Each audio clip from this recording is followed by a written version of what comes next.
nos van a ayudar a tener una base y es bastante interesante todo lo que podemos hacer por nuestro organismo, ¿no? Que es nuestro motor. Entonces empezamos con una definición importante que es la salud. La salud, de acuerdo a la OMS, es un estado de completo bienestar físico, mental y social. No es solo la ausencia de enfermedad. Nosotros, los seres humanos, somos un organismo biopsicosocial. Esto quiere decir que no somos no solamente somos un cuerpo, no solamente debemos orientarnos a la parte física, tenemos también la parte mental, la parte social, de cómo nos relacionamos. Ahora somos más conscientes que nunca de la importancia de tener redes de apoyo en nuestra familia, en nuestros amigos, etc. Entonces, ser saludable no es solamente no estar enfermo, sino llevar una vida sana, ¿no? En que se basa en una buena alimentación, realización de actividad física y todos los puntos que vamos a tocar el día de hoy. Los pilares de la salud podemos dividirlos en este cuadro, ¿no? Vemos que son actividad física, alimentación saludable, manejo del estrés, que es muy importante y en realidad es un tema tan amplio que es digno de una sola charla. Control de enfermedades crónicas, hoy día vamos a tocar 2 enfermedades crónicas que son muy comunes, y el no consumo de hábitos nocivos, que también lo vamos a ver. Algo que quiero compartir con ustedes antes de entrar de lleno a los temas que vamos a hablar es cómo podemos lograr cambios en nuestro estilo de vida. Esto, como les comentaba al inicio, es complejo porque depende solo de nosotros mismos, ¿no? Nosotros, el doctor nos puede decir, mira, tienes que comer bien, tienes que hidratarte bien, tienes que hacer actividad física, pero si el cambio no viene de nosotros mismos, de nuestra propia motivación, generalmente esos cambios no perduran en el tiempo. Entonces es importante tener el compromiso con nosotros mismos de llevar un estilo de vida sano, ¿no? Que nos va a permitir tener más energía, más vitalidad, cuando lleguemos a una edad adulta, no tener de repente enfermedades crónicas, o por ejemplo, si tenemos en nuestra genética ciertas enfermedades crónicas, si nosotros llevamos un estilo de vida saludable, nos va a ayudar a mitigarlo, ¿no? Entonces, ¿cómo podemos lograr cambios? Estableciendo metas. Las metas van a hacer que nuestra visión se convierta en realidad. Esta frase me encanta y dice, muchas personas saben a dónde quieren llegar, pero no cómo. Estableciendo metas formamos el camino. Es como les decía, ¿no? Por ejemplo, tengo que bajar, no sé, 10 kilos de peso. Esa es mi visión, ¿no? Me veo saludable, pesando menos, estando en mi peso saludable. Saludable, esto no tiene nada que ver con la parte de cómo uno se ve físicamente, sino es lo que necesitamos para que nuestro organismo funcione bien y evitar cualquier enfermedad crónica. Entonces, si es que yo me quedo en ese vacío de quiero bajar tantos kilos o voy a cambiar, ¿no? Etcétera, es complicado. En cambio, si es que yo tengo metas y digo ya, esta semana voy a dejar las gaseosas, por ejemplo. Esta semana me voy a hidratar más. Esta semana voy a salir 3 veces por semana a hacer deporte, etcétera. Entonces, si es que nosotros disgregamos nuestra visión en metas, a corto, mediano y largo plazo, va a ser más fácil. E incluso nos vamos a sentir mejor con nosotros mismos porque vamos a ir cumpliendo nuestras metas poco a poco, ¿no? Por eso nunca, siempre digo, ¿no? Los lunes empiezo el cambio en mi vida, ¿no? No hay que esperar los lunes, en realidad es importante encontrar la motivación y poder establecerlas. Entonces las metas nos ayudan a enfocar toda nuestra atención y esfuerzo hacia actividades que estén relacionadas a ellas. Son energizantes, nos hacen persistentes y afectan de manera indirecta la acción, ¿no? Entonces van a provocar que nosotros tengamos entusiasmo, descubrimiento y vamos a identificar estrategias que podemos aplicar. Las metas SMART son un tipo de, como una metodología para establecer nuestras propias metas para cambiar nuestros hábitos. Son específicas sobre las acciones y hábitos que vamos a hacer para lograr nuestra visión. Es importante ser específico sobre detalles de cómo y cuándo, porque nos va a dar un límite de tiempo para poder cumplir con la meta propuesta, que es el ejemplo que les daba. Esta semana voy a salir a correr 3 días, ¿no? Entonces yo ya tengo ahí una meta bastante específica con un límite de tiempo. Estas metas es ideal que se puedan medir para poder lograr de forma tangible el éxito, y es muy importante que sean realistas, ¿no? No plantearnos cosas que sabemos que de repente van a ser muy complejas para nosotros, sino ir pasito a pasito para poder lograr un cambio sustancial en mi estilo de vida.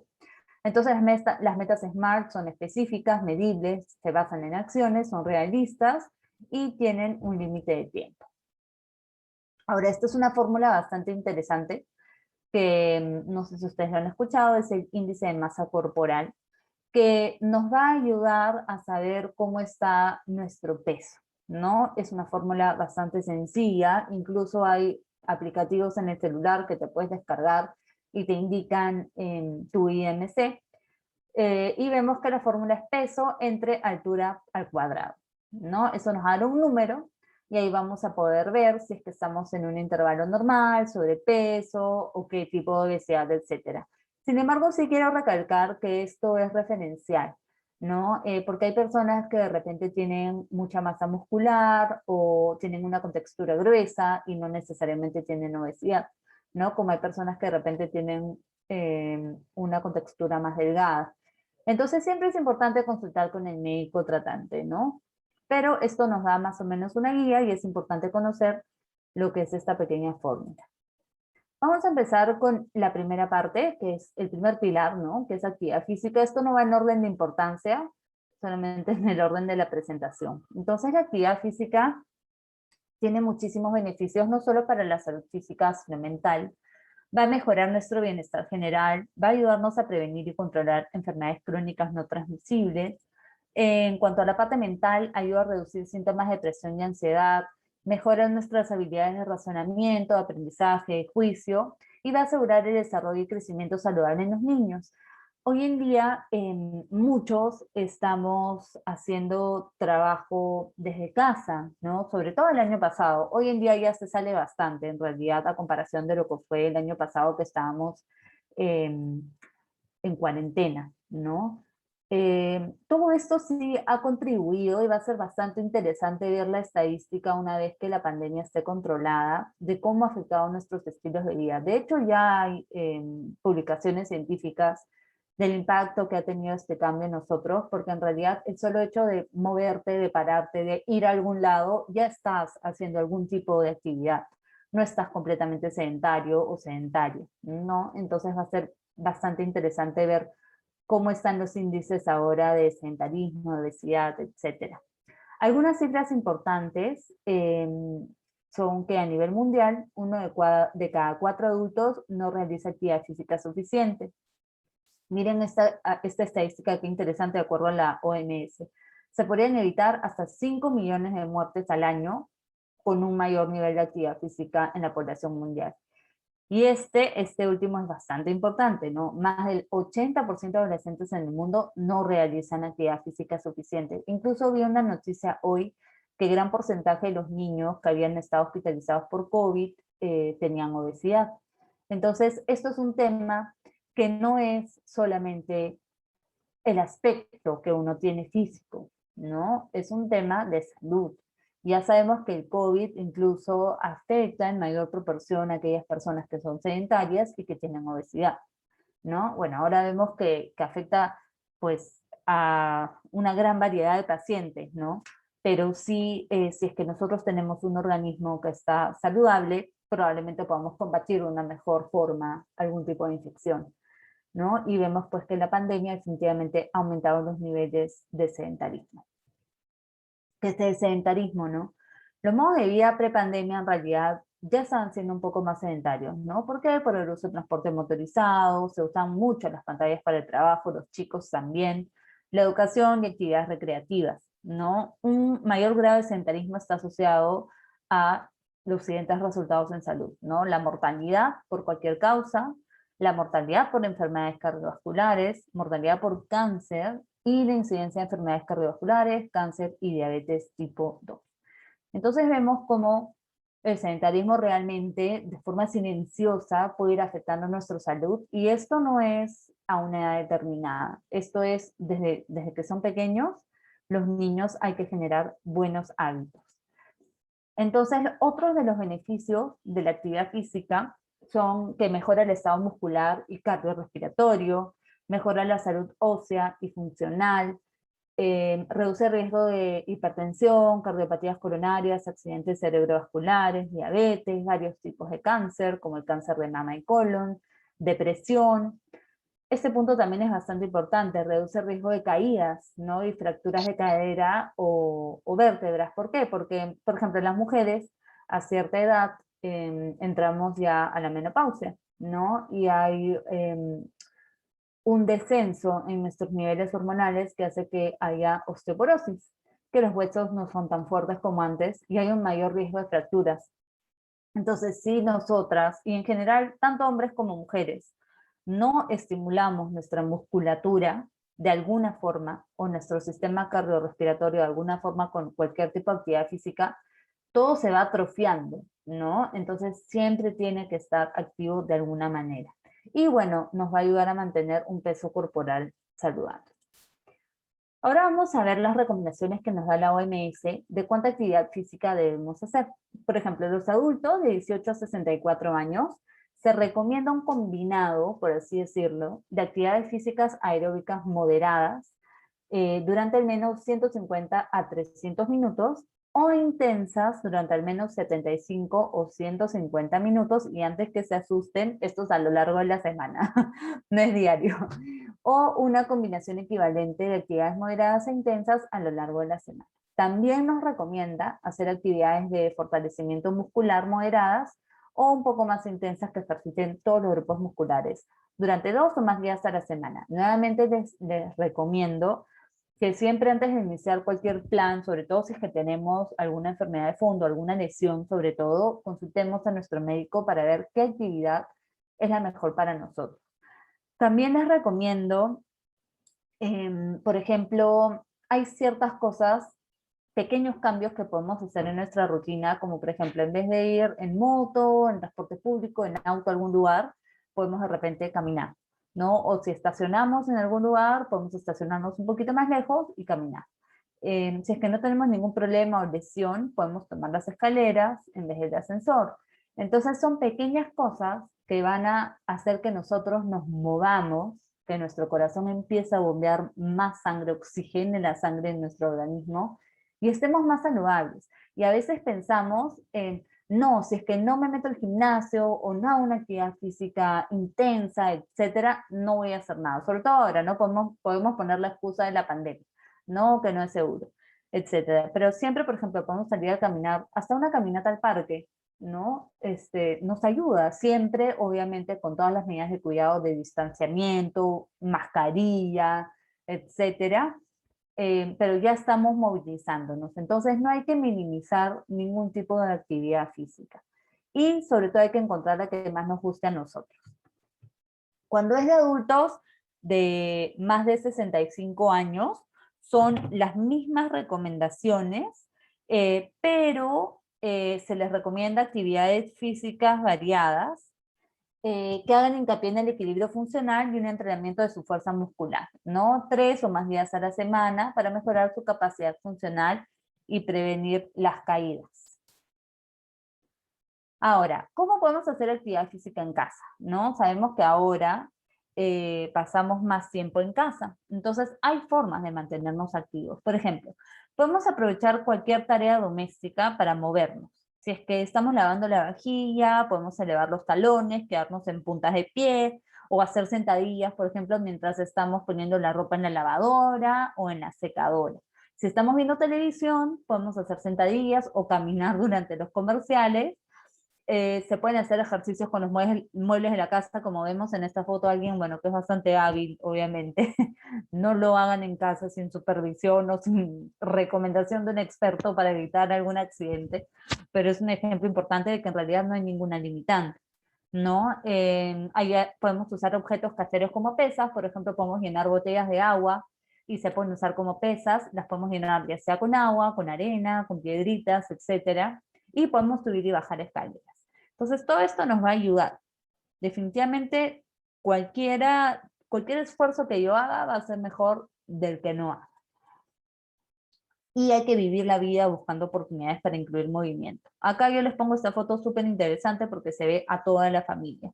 Y siempre los hábitos, cuando la familia o nuestro equipo de soporte, nuestro grupo de soporte, hace el cambio con nosotros, va a ser incluso más sencillo, ¿no? Nos vamos a sentir de alguna forma más apoyados. Ahora vamos con la alimentación saludable, también bastante importante. Acá, bueno, en Perú tenemos la suerte de tener gran variedad de frutas, verduras, mercados que son accesibles, etcétera, para poder tener una buena alimentación. De acuerdo a la Universidad de Harvard, el plato saludable se ve de esta forma, ¿no? Vemos que esta parte en verde son los vegetales. Nos recomiendan que cuanto más vegetales, más verduras, más variedad, es mejor, ¿no? Las papas fritas, etcétera, no entran en esta categoría, ¿ya? Es importante también comer frutas de todos los colores, ¿no? Dicen que cuantos más colores tenga nuestro plato, va a ser mejor. Incluso las frutas podemos comerlo como snack, ¿no? Durante la mañana o durante la tarde. Ahora, los granos integrales corresponden a un cuarto del plato, ¿no? Nos indican pan de trigo, pan de granos, arroz. Hay que limitar los granos refinados como, bueno, arroz blanco o pan blanco. Yo sé que es súper difícil de nuestra dieta, obviamente, sacar el arroz, pero hay que controlar las cantidades, ¿ya? Y en cuanto a las proteínas saludables, es importante escoger pescados, aves, legumbres, ¿no? Nueces, limitar las carnes rojas y el queso, evitar el tocino, todo lo rico nos dicen que evitemos, ¿no? Pero, a ver, ¿cuál es mi consejo? Mi consejo, yo siempre digo que a veces es complicado, a menos que tengamos un tema de salud que sí amerite, pues, una dieta estricta. Siempre hay que seguir la recomendación de nuestro médico, nuestro nutricionista, que va a cubrir, pues, ¿no? Las necesidades que cada uno de nosotros tiene. Pero el ejemplo que siempre uso es el siguiente. Por ejemplo, si a mí me gusta comer pollo a la brasa, yo no les voy a decir, no comas pollo a la brasa, porque es dañino para tu salud. Imagínense cómo podemos quitarnos un gusto en nuestra vida, y muchas veces las dietas pueden fracasar por eso, ¿no? Entonces no se trata de eso, es, ok, lo puedes comer, pero de repente en vez de comer papas y arroz, solamente comes arroz o solo comes papas. O si comías una porción muy grande de estos carbohidratos, la reduces, ¿no? A la mitad o un cuarto y le agregas una buena ensalada. Y de repente en vez de tomar gaseosa, tomas un jugo, ¿no? Porque sabemos que la gaseosa no es saludable. Entonces, son pequeños cambios en nuestros hábitos que nos van a ayudar y como les digo, no se trata de limitarnos en aquellas cosas que nos gustan o privarnos, ¿no? Obviamente si es que estamos hablando pues de tomar gaseosas, comida chatarra, etcétera, hay cosas pues que sí hay que reducir al mínimo, ¿no? Pero si es que hay platos que nos gustan, podemos hacer pequeños cambios, modificaciones y de vez en cuando darnos un gusto. En cuanto a una alimentación balanceada, ¿en qué consiste? En frutas, verduras y hortalizas, mínimo 5 porciones al día. Las grasas no deben superar el 30% de la ingesta calórica total. La sal debe ser menos de 5 gramos al día. Es importante sobre todo para aquellas personas que son hipertensas, limitar el consumo de sal. Y el azúcar también debe ser menos del 10% de la ingesta calórica total. Ahora hay muchas opciones que podemos usar en vez del azúcar, como stevia, endulzantes naturales, etcétera, porque sí debemos controlar ese consumo, sobre todo también en los niños, ¿no? Que es bastante importante limitar. En cuanto a la hidratación, sabemos que nuestro organismo depende del agua, ¿no? Para su correcto funcionamiento. Algunas de las funciones del agua, ¿cuáles son? Nos ayuda a eliminar los desechos a través de la orina, de la transpiración, que es el sudor, y las deposiciones. Nos ayuda a mantener nuestra temperatura, nos ayuda a lubricar y amortiguar las articulaciones y protege los tejidos sensibles. Entonces, ¿cuál es la recomendación? Tomar más o menos de 6 a 8 vasos de agua al día, puede ser 1,5 litros aproximadamente, y no hay que esperar a tener sed para hidratarnos, eso es muy importante. Entonces, ¿nosotros qué podemos hacer? Tener nuestra botella siempre, nuestro termo, etcétera, a la mano, y constantemente tomar agua, tomar agua, tomar agua. Nuevamente, esto es una recomendación general. Si es que hay algún paciente que, por ejemplo, está en diálisis o tiene una insuficiencia renal, etcétera, obviamente el consumo de agua va a ser otro, ¿no? Es una recomendación general. Si es que tenemos alguna enfermedad crónica, nuevamente consultar a nuestro médico. Ahora vamos con los hábitos nocivos. Vamos a hablar de dos puntualmente. El tabaco es considerado por la OMS como una epidemia, ¿no? Vean el gran impacto que tiene. Se dice que la epidemia del tabaquismo es una de las mayores amenazas para la salud pública que ha tenido que afrontar el mundo. Vamos a ver esta estadística. Cada año más de 8 millones de personas mueren a causa del tabaco. Sabemos que el efecto del tabaco es tanto directo como indirecto, ¿no? Es decir, directo es el fumador como tal, e indirecto son los fumadores pasivos, que son las personas que están alrededor y pueden inhalar el humo del tabaco. Vemos acá que más de 7 millones son por el consumo directo, pero una gran parte es consumo indirecto. Es perjudicial en todas sus modalidades. Esto quiere decir que no hay he visto que hay cigarro electrónico, vape, varias opciones, pero se dice que en todas las modalidades es perjudicial. No hay un nivel seguro de exposición. O sea, no es, sí, puedes fumar un cigarro al día y no va a pasar nada. No, en el tabaco no aplica esto. El daño es acumulativo, ¿no? Si es que nosotros dejamos de fumar en algún momento de nuestra vida, ya empieza parte desde ahí, ¿no?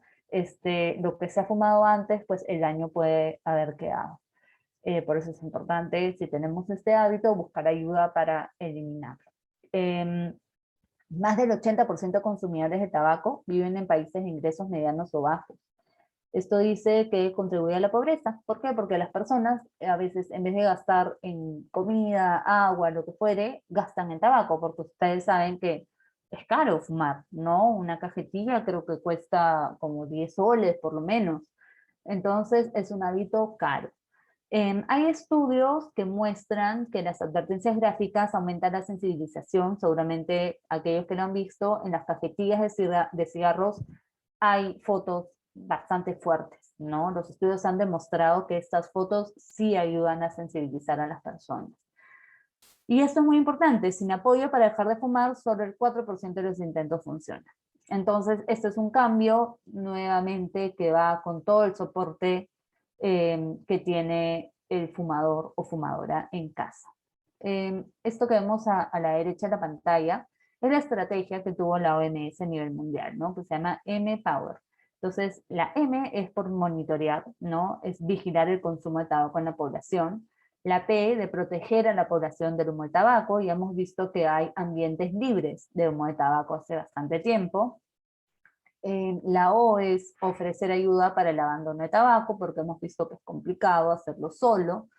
La B es por warn, que es advertir de los peligros del tabaco. La E por enforce, que es hacer cumplir las prohibiciones sobre publicidad, promoción y patrocinio. Y raise, que es aumentar los impuestos al tabaco.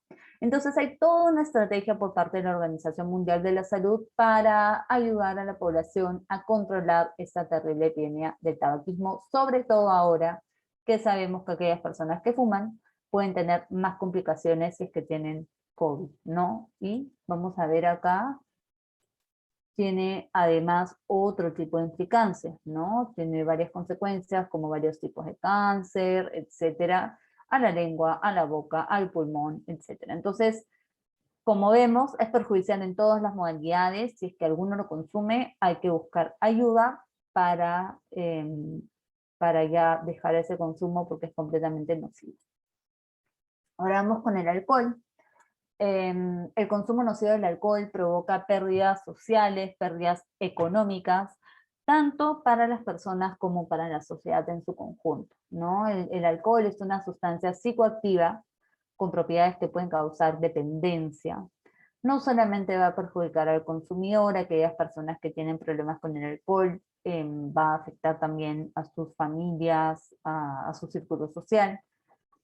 El consumo nocivo de alcohol es factor causal de 200 enfermedades y trastornos, provoca muerte y discapacidad a una edad relativamente temprana, y hay una relación causal con trastornos mentales y del comportamiento, enfermedades no transmisibles y traumatismos, ¿no? Porque la persona finalmente puede accidentarse, puede golpearse, etc.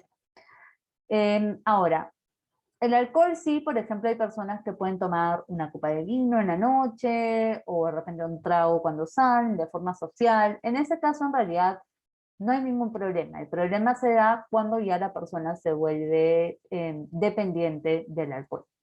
Entonces vemos esta infografía bastante interesante. Vemos que, por ejemplo, el consumo nocivo del alcohol provoca 18% de suicidios, violencia, que vemos bastante en nuestro país, lesiones o accidentes de tránsito, miren, provoca epilepsia, cirrosis hepática, daña el hígado, cáncer de boca, pancreatitis, tuberculosis, cáncer colorectal, cáncer de mama y enfermedades hipertensivas del corazón. Entonces, ¿cuál fue la estrategia de la OMS o es, ¿no? Porque acá vemos que tiene el objetivo de reducir el 10% del consumo nocivo del alcohol para el 2025, y así como en el tabaco, regular su distribución, restringir o prohibir la publicidad y aumentar los precios. Entonces, de esta forma hay una estrategia a nivel mundial que puede ayudar a reducir el consumo nuevamente de fomento nocivo. Y ahora vamos a hablar de las enfermedades no transmisibles. Estamos tocando en realidad varios puntos. Vamos a tratar de completar absolutamente todo el día de hoy. Las enfermedades no transmisibles son afecciones de larga duración que por lo general van a evolucionar de forma lenta, no se transmiten de persona a persona, ¿no? Por eso se les dice no transmisibles. Se propagan por tres puntos: herencia, ¿no? La parte genética, el entorno y el comportamiento. Entonces vemos qué importante es esto. Por ejemplo, si yo tengo en mi familia, por poner un ejemplo, alguien que tiene algún tipo de cáncer, yo tengo de repente esa genética, entonces, ¿qué puedo hacer yo? Llevar un estilo de vida saludable, no fumar, comer bien, hacer actividad física, etc. De esta forma, yo no voy a contribuir a esa genética. Sin embargo, si es que yo no cumplo con esto y contribuyo en base a mi comportamiento y a mi entorno, por ejemplo, en malos hábitos, puedo hacer que esa genética se active y pueda desarrollar la enfermedad. Vamos a hablar de dos enfermedades importantes crónicas, que son la hipertensión y la diabetes. La hipertensión arterial es una enfermedad crónica en la que la presión ejercida por la sangre al interior del círculo de la arteria es elevada, ¿no? Trae como consecuencia el daño progresivo de varios órganos, así como el esfuerzo adicional del corazón para bombear sangre a través de los vasos sanguíneos. Tenemos dos tipos de factores de riesgo: los que podemos modificar y los que no podemos modificar. Por ejemplo, los que no podemos modificar son los antecedentes que hayan en mi familia de hipertensión, por ejemplo, papá, mamá, abuelos, tíos, hermanos, etcétera. La edad, ¿no? Generalmente más de 6,5, y tener otras enfermedades, como diabetes o enfermedades de riñón, que son las nefropatías. Pero ¿qué puedo modificar? Mi dieta, hacer actividad física, el consumo de tabaco y alcohol, y el tema de nuestro peso, sobrepeso y obesidad. Entonces vemos qué importante es eso, y muchas personas que son hipertensas pueden creer que de repente, ya yo tomo mi pastilla al día, con eso yo ya estoy controlando mi presión. Y en verdad no es así, ¿no? Si es que yo soy hipertenso y no manejo mi estrés, no me alimento de forma saludable, no me hidrato de forma saludable, no tengo controles periódicos con mi médico tratante, sobre todo ahora que como que todo se ha quedado en stand-by, igual pueden tener una teleconsulta con su cardiólogo, ¿no? Si es que hay mucho riesgo de exposición al ir a una clínica, a un hospital, a una posta. Entonces nunca hay que dejar de tener nuestros controles. Este es un cuadro que nos indica cuáles son los valores normales. Generalmente uno se da cuenta que es hipertenso cuando ya tiene síntomas, que lo vamos a ver en la siguiente diapositiva, y ya el doctor pues, nos toma la presión, porque no todos tienen un tensiómetro en casa, ¿no? Entonces vemos que la presión normal es menor de 130 y menor de 185, ¿no? Ya luego vamos con la presión alta, hipertensión grado 1, hipertensión grado 2, y bueno, es todo un mundo, ¿no? Para diagnosticarla generalmente nos hacen una prueba, un mapeo que por 24 horas se mide nuestra presión, vemos cómo varía el cardiólogo. Es un aparatito, no sé si es que alguno lo ha usado, o se lo han dado, indicado, perdón, pero nos mide cómo va la presión en 24 horas y luego se determina si es que la persona es hipertensa o no. Los síntomas, la mayoría de personas no saben que tienen hipertensión, ya que no siempre tiene síntomas o signos de alerta. Entonces se pueden presentar algunos síntomas como dolores de cabeza en las mañanas, hemorragias nasales, ritmo cardíaco irregular, alteraciones visuales. Algunas personas dicen veo manchitas, ¿no? O acúfenos, que es cuando escuchamos un pitito, ¿no? Algún ruido extraño. La hipertensión grave sí puede provocar fatiga, náuseas, vómitos, confusión, ansiedad, dolor en el tórax, en el pecho, ¿no? Y temblores musculares. Y la única forma es ir a un profesional para que mida nuestra presión arterial. ¿Qué podemos hacer? Podemos prevenirlo como reduciendo nuestra ingesta de sal a menos de 5 gramos al día, consumir más frutas y verduras, hacer actividad física regular, evitar el consumo de tabaco. ¿Por qué? Porque el consumo de tabaco y una mala alimentación va a hacer que nuestras arterias, que es como, imagínense que fuera como una manguera, ¿no? La arteria, ¿qué va a pasar? Si es que yo, por ejemplo, como muchas grasas, fumo, etcétera, va formando placas, se llaman placas ateromatosas. Entonces, esta manguera, ya la sangre no va a circular normal, como si no hubiera nada, es como si estuviera oxidada, sucia, ¿no? Entonces se forman estas plaquitas. ¿Y qué va a pasar? Puede que sea que, por ejemplo, en una crisis hipertensiva, esta placa se suelta a mi torrente sanguíneo y puede generar un trombo y finalmente puede generar un derrame, un infarto cerebral, un infarto al miocardio, etc. Entonces, así de importante es controlar lo que comemos, lo que tomamos, la actividad física que hacemos y todo lo que hemos visto al inicio. Hay que reducir el consumo de alcohol, limitar la ingesta de alimentos ricos en grasas y eliminar las grasas trans. Entonces, en cuanto al tratamiento, es importante reducir, controlar también la parte mental. Hay que hacer actividades para gestionar nuestro estrés, porque los eventos estresantes van a hacer que se libere adrenalina en nuestro organismo y nuestra presión se dispara con nuestra frecuencia cardíaca. Es importante controlar de forma periódica la tensión arterial. Hoy en día hay muchos tensiómetros, incluso digitales, que uno puede tener en casa para cualquier emergencia. Igual siempre es mejor que un médico, un enfermero, un técnico, algún personal capacitado nos lo mida, porque a veces los equipos pueden estar descalibrados, ¿no? Hay que tratar la hipertensión. La medicación de la presión alta se debe tomar diario, religiosamente, por así decirlo. No se puede dejar de tomar. Hay que tratar las demás enfermedades que podamos tener crónicas y tener nuestros controles periódicos con nuestro cardiólogo. Y la otra enfermedad que quería comentarles es la diabetes. La diabetes es una enfermedad crónica que aparece cuando el páncreas no produce la insulina suficiente o cuando nuestro organismo no la usa de forma adecuada, ¿no? ¿Cuál es su efecto? Que haya hiperglucemia, que es cuando aumenta la glucosa en la sangre. Podríamos dividir los tipos de diabetes en tres, ¿no? Tenemos la diabetes tipo 1, que antes se llamaba diabetes juvenil, y se caracteriza porque no hay síntesis de insulina por parte del páncreas. ¿Cuáles son sus síntomas? Hay mucha orina, o sea, eso se llama poliuria. Sed, la persona tiene muchísima sed, se llama polipsia. Hay mucha hambre, la persona puede perder de peso, tiene trastornos de la visión, está cansado, cansada todo el día, y estos síntomas generalmente pueden aparecer de forma súbita. Y la diabetes tipo 2, antes se llamaba diabetes del adulto o no insulino dependiente, y tiene su origen en la incapacidad de nuestro organismo para usar de forma eficaz la insulina. Y esto, lo peligroso, es que generalmente se asocia a un exceso de peso o inactividad física. Los síntomas son similares a los de la diabetes tipo 1, pero a menudo son más intensos. Y otra cosa negativa de esto es que para diagnosticarse puede que pasen muchos años luego que se manifiesten los primeros síntomas. Y la diabetes es una enfermedad que lamentablemente afecta muchísimos órganos. Lo vamos a ver en la siguiente diapositiva. Y finalmente la diabetes gestacional, que es cuando se detecta por primera vez durante el embarazo. ¿Cuáles son las complicaciones? Vemos que con el tiempo, si es que no es controlada, puede dañar el corazón, los vasos sanguíneos, los ojos, los riñones y los nervios. Hay un riesgo de 2 a 3 veces superior de infarto de miocardio y accidentes cerebrovasculares, como derrames. La neuropatía de los pies, no sé si han escuchado el pie diabético, ¿no? ¿Qué pasa? Que la persona diabética pierde un poco la sensibilidad, ¿no? Porque se afectan los nervios.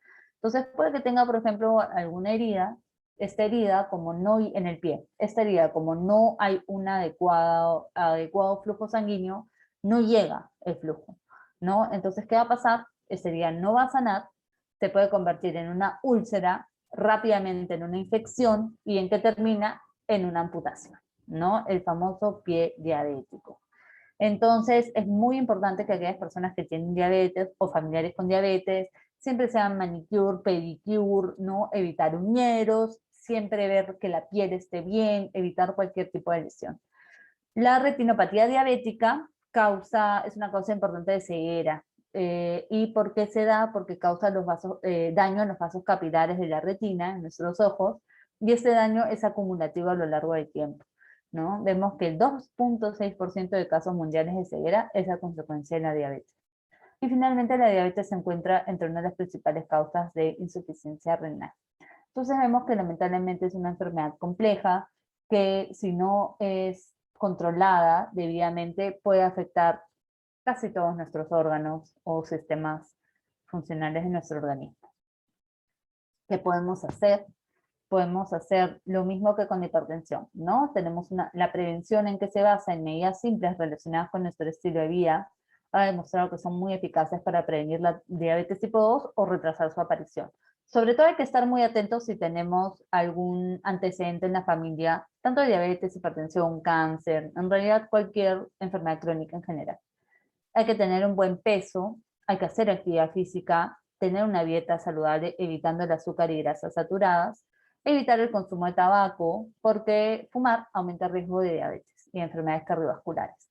Y en cuanto al diagnóstico y tratamiento, podemos tener un diagnóstico temprano con análisis que en realidad no son muy caros, como medirnos la glicemia en ayunas, ¿no? Un examen de sangre, y su tratamiento consiste en una dieta saludable, en actividad física, controlar los niveles de azúcar en sangre y otros factores que pueden dañar nuestros vasos sanguíneos. Y también es muy importante dejar de fumar. Entonces vemos que en realidad las enfermedades crónicas en general, no solo la diabetes y hipertensión, que son las que estamos tratando el día de hoy, tienen el componente genético y un componente muy importante que está en nuestras manos cambiar. Y yo sé que es difícil, pero siempre que encontremos la motivación, de repente en nuestra familia, en nuestros objetivos, metas, porque muchas veces nos olvidamos de nosotros mismos, ¿no? De nuestra salud como tal, y no debemos dejarnos de lado, ¿no? No hay que tomar muy a la ligera nuestra alimentación, la realización de actividad física, el manejo de nuestro estrés, porque todo eso va a afectar de manera directa a nuestra salud, nuestro organismo, de forma lenta, ¿no? Probablemente al inicio no tengamos síntomas, pero podemos desarrollar o empeorar aquellas enfermedades crónicas que podamos tener. Entonces es muy importante tener ese compromiso con nosotros, tomar la decisión de llevar un estilo de vida saludable y poder inculcarlo en nuestra familia, porque finalmente es un cambio importante en nuestra vida. Y bueno, con esto terminaría la capacitación. Vamos a dejar un espacio para preguntas. Hemos tocado ahí varios temas importantes, pero espero que haya quedado claro, ¿no? La importancia de saber que está en nuestras manos por controlar nuestra salud. Tener controles con nuestro médico tratante, evitar el consumo de hábitos nocivos, alimentarnos bien, cuidar nuestra mente y cuidar nuestro cuerpo. Bien, doctora, muchas gracias. Muchas gracias. Una excelente exposición sobre el tema. Tenemos preguntas en las cuales voy a pasar a leerlas. Bien. Perfecto. Comenzamos con la primera pregunta, que es, ¿qué medidas de cuidado debo tener antes de iniciar la actividad física si tengo hipertensión arterial? Bueno, es importante primero saber cuándo ha sido el último control con el cardiólogo, ¿no? Hay que ver si es una hipertensión arterial controlada o no controlada, si es que tiene o no medicación y qué nivel de hipertensión tenemos. ¿no? Generalmente para la hipertensión se recomiendan actividades aeróbicas, entonces básicamente es eso. Siempre que el cardiólogo le dé el ok para poder iniciar una actividad física, lo puede hacer. Esa sería mi recomendación. Y segundo, hacer actividades poco a poco, ¿no? Si es que, por ejemplo, es una persona sedentaria, no hay que de un momento a otro forzar al corazón a hacer una actividad física muy intensa porque puede terminar siendo perjudicial. Entonces hay que empezar poco a poco, por ejemplo, si es que van a correr, hay que hacer un calentamiento, un buen estiramiento, empezar caminando, ver cómo nos vamos sintiendo y no forzar a nuestro organismo, ¿no? No pensar, ya, la doctora me ha dicho esto, entonces yo hoy día salgo a correr 5 kilómetros. No, no se trata de eso, sino ir poco a poco y sobre todo que nuestro médico nos dé el visto bueno. Y el cardiólogo es el que le tiene que decir, mira, tienes que hacer este tipo de actividad física tantas veces por semana y estar atenta y alerta a cualquier molestia o a cualquier síntoma. Bien, doctora, muchas gracias por su respuesta. Eh, la segunda pregunta es, eh, ¿qué tan recomendable es el consumo de la chía? Bueno, hay muchos alimentos como la chía, granos, etcétera, que sí, sí nos ayudan y sí, sí se puede consumir, ¿no? Son cosas naturales que sí nos pueden ayudar. He visto que se consume mucho con el yogur. No hay que abusar en realidad de nada. Si es que es natural, no veo ningún problema. Igual si es que hay alguna enfermedad crónica, nuevamente tomar eso en cuenta antes de introducir cualquier alimentación en nuestra dieta. Bien, muchas gracias por su respuesta, doctora. La tercera pregunta es, ¿el consumo de comida enlatada es dañino? Depende a qué se refiere con enlatada. Me imagino que se refiere a aquellas comidas que tienen preservantes, ¿no? El consumo de preservantes sí es dañino.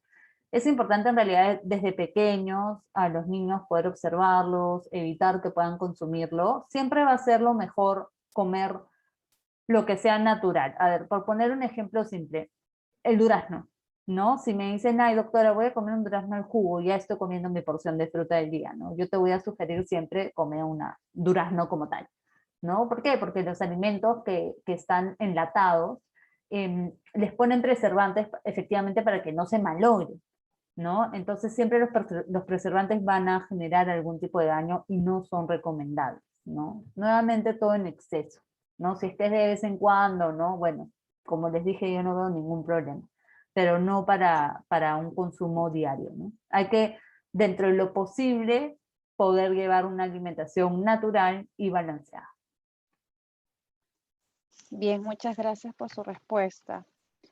Tenemos la cuarta pregunta y dice, ¿afecta el consumo de gaseosa a la salud, en especial en niños y adultos mayores? Sí, a ver, en niños en realidad sí no lo recomiendo para nada. ¿Por qué? Porque la gaseosa tiene un alto nivel de sodio, sal, ¿no? Que hemos visto que todos debemos de controlar de alguna forma nuestro consumo de sal, y tiene mucho azúcar. Entonces es una bebida que en realidad puede ser muy rica, pero tiene muchos preservantes y la verdad no genera ningún beneficio en nuestro organismo. En niños sí sugiero eliminarla totalmente de la dieta y en adultos mayores también. En realidad en general, ¿no? Siempre, igual hay que tener mucho cuidado, por ejemplo, con los jugos que vienen, no quiero decir marcas, pero los jugos que son tipo de naranja, que vienen embotellados, también a veces uno dice, ay, no me he tomado gaseosa, me he tomado mi jugo tal, ¿no?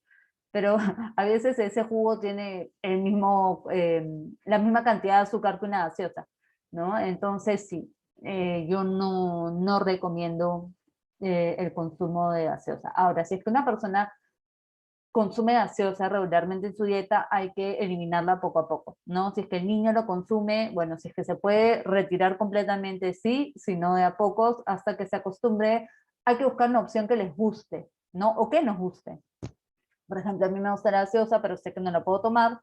¿Qué me gusta tomar? La limonada, un refresco de piña, de naranja, en fin, hay mil opciones de frutas, que es agua saborizada, ¿no? No es tan insípido como el agua como tal, que podemos tomar como opción. Bien, doctora, muchas gracias por su respuesta. La siguiente pregunta es, ¿cómo puedo quitar el consumo de dulces o comida chatarra en un niño? Nuevamente, a ver, en los niños es súper importante generar hábitos en ellos desde chiquititos. ¿Por qué? Porque eso va a hacer que cuando sean adultos, ustedes saben, somos seres de hábitos, ¿no? De rutinas, de costumbres. Entonces, si es que el pequeño ya tiene un consumo de comida chatarra o gaseosas, golosinas, que en verdad a veces es hasta, podría decir que inevitable, ¿no? Muchas veces hay que controlarlo poco a poco. Yo no veo, los pediatras siempre dicen que nada de azúcar, gaseosas sí les he dicho que con eso yo sí soy bien, bien tajante, por así decir que no, pero si de vez en cuando, no sé, como un chocolate, una galleta, yo no le veo nada de mal. Sin embargo, si es que su dieta se basa en comida chatarra y todos los días come chatarra, todos los días come galletas con azúcar, todos los días come comidas con preservantes, sí le va a afectar. Y le va a afectar no ahorita, sino a largo plazo. ¿Por qué? Porque los niños van a tener una mayor predisposición a hacer diabetes, a hacer obesidad, a hacer hipertensión. Y si a esto le agregamos que no están yendo al colegio de forma presencial, la gran mayoría, imagínense, eso en su adultez sí se les va a complicar. Entonces, ¿qué les recomiendo? Pequeños cambios logran grandes resultados. Hay que motivarlos, el cambio debe venir de ellos y hay que dar recompensas, no necesariamente materiales, sino felicitarlos, mira, qué bien, hoy día no comiste el chocolate, hoy día no comiste tal cosa, o en vez de no, vamos con la psicología positiva, ¿no? Qué bien, hoy día has comido frutas, verduras, y decirle al niño, porque los niños entienden, dependiendo de la edad, decirle, mire, esta fruta, esta verdura es muy rica, va a ayudar a que tú estés sano, que no te enfermes, que tengas más energía. Entonces, cuanto más los hagamos entender, el cambio va a venir de ellos. Y lo importante es que el cambio venga de uno mismo, no porque alguien me lo imponga. Bien, doctora, muchas gracias por la respuesta. Em, y nuestra última pregunta es, ¿los 6 a 8 vasos de agua al día debe ser agua pura o puede ser mezclada con manzanilla o anís y un poco de azúcar? Puede ser adicional a los 6 a 8 vasos de agua, ¿no? Podemos tomar de repente, no sé, con el almuerzo, con la cena, alguna infusión, etcétera, pero aparte el agua como tal. Pero, o sea, se puede mezclar, ¿no? Pero no que los 8 vasos sean limonada, por poner un ejemplo. No, dentro de lo posible, que sea también agua pura. Bien, hemos finalizado la lectura de las preguntas y consultas, las hemos resuelto. Agradecemos su compañía, doctora, y sobre todo su tiempo por haber expuesto este tema y también haber resuelto las preguntas. También agradecemos a todos los participantes, a los que han estado conectados vía plataforma Zoom y a los que nos acompañan vía Facebook, vía LinkedIn. Muchas gracias a todos por su tiempo y muchas gracias a usted también, doctora Erika. Que pasen una Gracias. bonita noche. Muchas gracias a todos. Gracias.